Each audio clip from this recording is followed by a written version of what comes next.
Village life is typical of India. The peasant and his plough are the very symbols of our nation.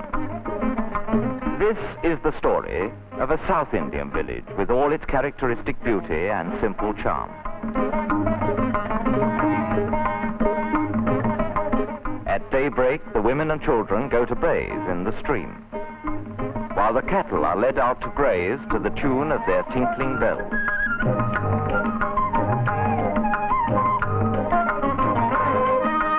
The women scour the household vessels in the stream and fill them with water for the day's requirements. The first important duty of the day is the worship of the village deity, while some of the villagers bathe in the waters of the temple tank, as it is believed that one is thereby purified from sin.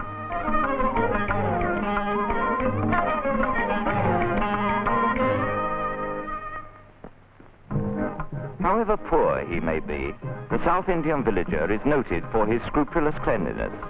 Even the humblest homes are kept in perfect order. Nearly all tasks are performed in company, as community life is especially characteristic of the South. In this street live Brahmins, their house fronts beautifully adorned with columns. As in all villages, news is passed round quickly. In this house, there is much to talk about, as there's going to be a wedding in 2 months' time.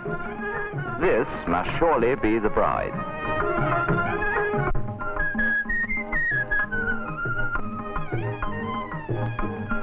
The sadhu predicts a long and happy life and numerous sons and daughters, and is duly rewarded by the grateful bride.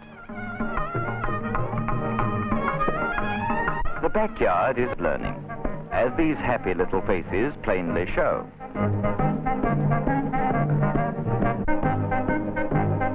When lessons are over, the children play typical local games. The South Indian village is a self-sufficient unit. For smelting iron, making cartwheels, buckets and such things, or for shoeing his bullocks, the villager need not go far. The local blacksmith fulfills all these needs. Pottery is an important local handicraft. The potter's skillful hands work swiftly.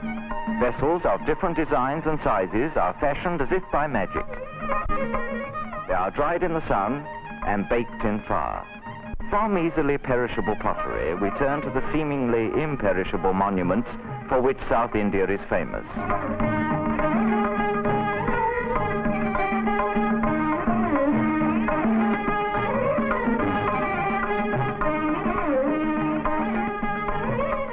These wonderful images express all the emotions, for each of which there is a set symbol.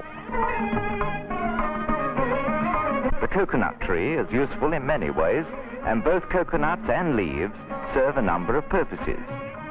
The stem is cut in two, and by interweaving the leaves, thatch is made. The children are, but even by this ingenious method, irrigation is no easy matter in the dry areas, and a fertile field is often a standing testimony to the dauntless perseverance and tireless labor of the peasants. As soon as the fields have been watered, ploughing begins, and in the course of time, waste land turns into green meadows.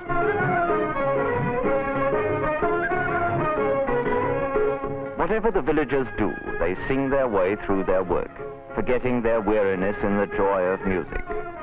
Harvesting, naturally, is an occasion for especial enthusiasm. If the land is their own and the harvest a good one, their gladness knows no bounds, and they seem not to be aware of the heavy burdens they carry as they gather in the crops.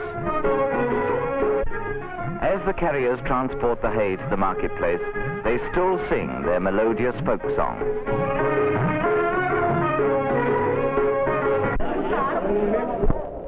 There are numerous dramatic troupes that travel from village to village in southern India, and evening performances are given in the streets. Here the people... The merriest time of the year is undoubtedly the harvest festival in the month of January. Bandits and peasants, rich and poor, all flock to take part.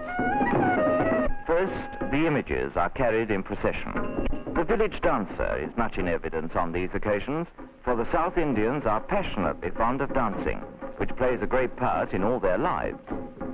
provides a thrilling climax to our film on village life of South India. Does anybody want the purse? Come and get it.